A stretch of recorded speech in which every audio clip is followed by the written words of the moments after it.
I work for a private courier company. Night shift. That's why I usually get home around 1 or 2 a.m. The building I live in is old. The elevator rarely works, so I have to climb the stairs up to the 3rd floor. That night, when I reached my floor, the building was completely silent. No TV sounds, no footsteps. I took out my key and went to open the door. But in that exact second, I stopped. The door was already locked.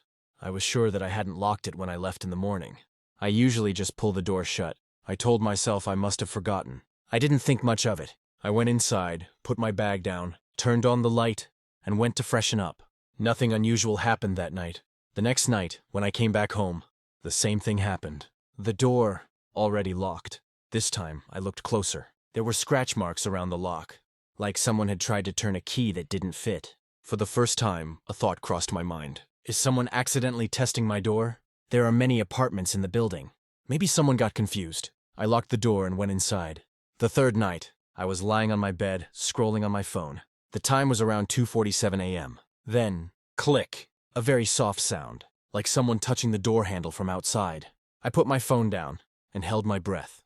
Nothing happened for a few seconds. Then, the handle slowly moved. Once, then it stopped. My heart started pounding.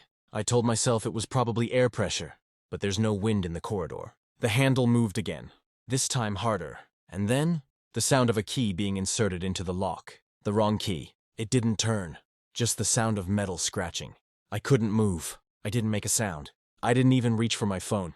Someone was outside, trying to open my door. Suddenly, everything stopped. Then I heard a quiet voice. Strange. Footsteps followed, moving away. I didn't sleep that night. The next morning, I spoke to the building manager. He said, "No one has complained." I didn't call the police. It felt strange, because technically, nothing had happened. But then it became a routine. Every other night, the same thing. Between 2 and 3 a.m., the door handle moving. A wrong key, then silence. Sometimes there were no voices. Sometimes the footsteps were fast, sometimes painfully slow. Like someone was observing, testing, whether I was home or not. One night, I finally worked up the courage to look through the peephole. The corridor light was on, and there he was, standing there, head tilted downward, a cap pulled low, a key ring in his hand. He was staring directly at my door, not moving, not touching the handle, just standing there for about 20 seconds. Then he turned and slowly walked toward the stairs. That night, I called the police.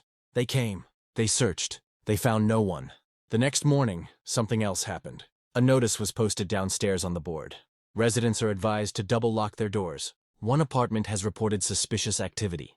That apartment wasn't mine. It was the last flat on my floor. The owner had been taken to the hospital. No one knew why.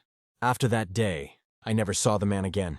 But even now, sometimes late at night, at the exact same time, my door handle moves, just a little, on its own, and I can't stop thinking, maybe he wasn't just checking doors. Maybe he was waiting to see which night I wouldn't answer.